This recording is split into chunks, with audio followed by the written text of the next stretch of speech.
Broward leaders got an earful this week from people who live near North Perry Airport, afraid of when and where the next plane will crash. The most recent, July 13th, a plane crash landed in a yard. People rolling on that in the evening. Neighbors, families were all outside.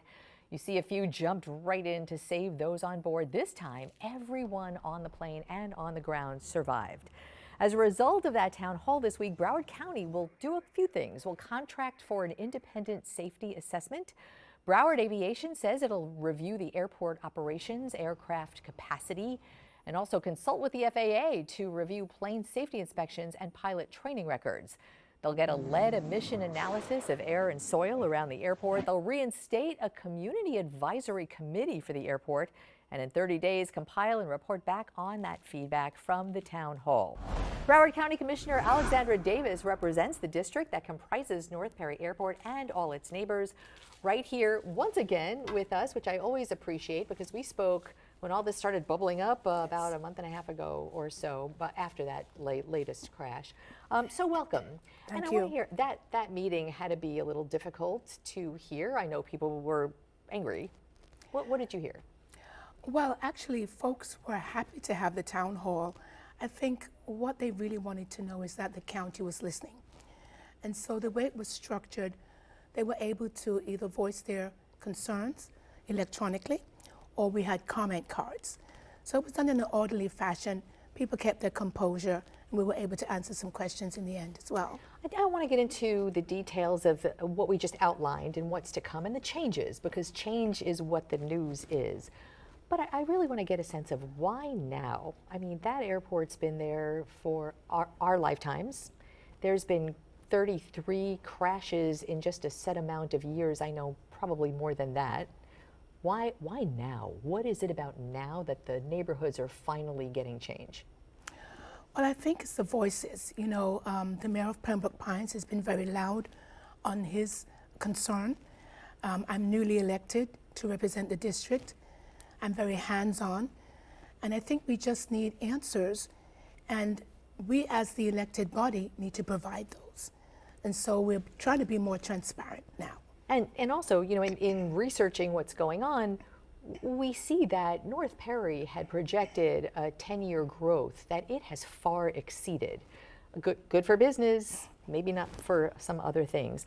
But the safety assessment was one of the things that you're going to be doing. First of all, who's doing that safety assessment? Have you contracted that yet? We haven't contracted that yet, but it will be an independent firm that will be contracted to do that. Okay, so you're going to have an independent firm come in, do an assessment. One was done 4 years ago. What do you expect will change in 4 years?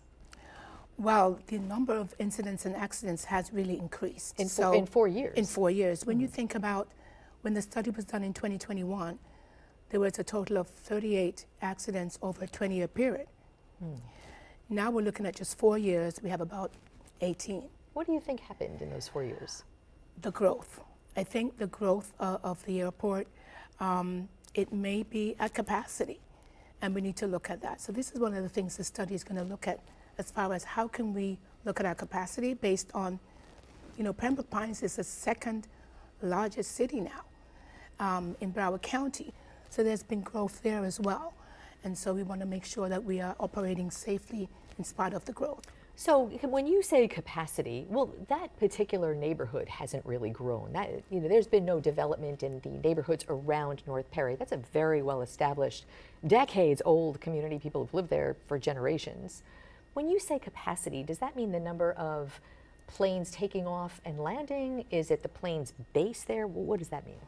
I think it's the plane in and out of the airport, the capacity. Takeoff, landing. Takeoff and landings, which has grown from 300,000 at the time of the study annually to now over 400,000 in that space of time. So we have to have the study to look at current situations because it changes, and it has changed pretty much dramatically over that time. So prognosticate for me. The study comes back. It's, you know, someone decides that it needs to be really held to the line or cut back. How do you tell? Broward Aviation is the owner of the airport. How do you tell businesses at the airport who want to come in, who are there, you got to go, you can't come in? How do you curtail that business successfully?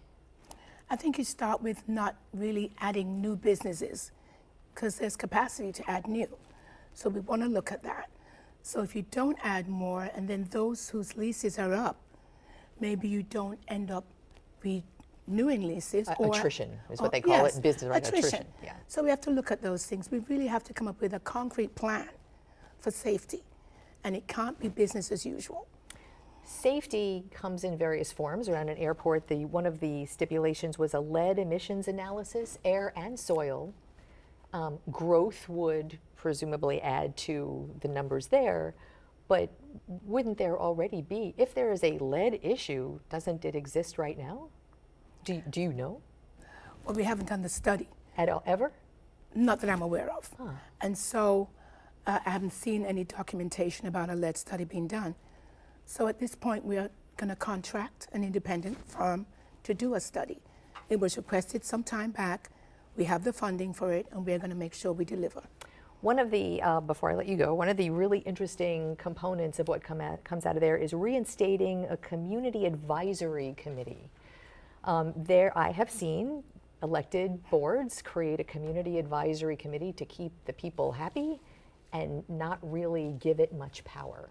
Is this community going to have power when it comes to making these decisions? We are going to implement the advisory board, and we're going to make sure that that information gets back to the Broward County Commission.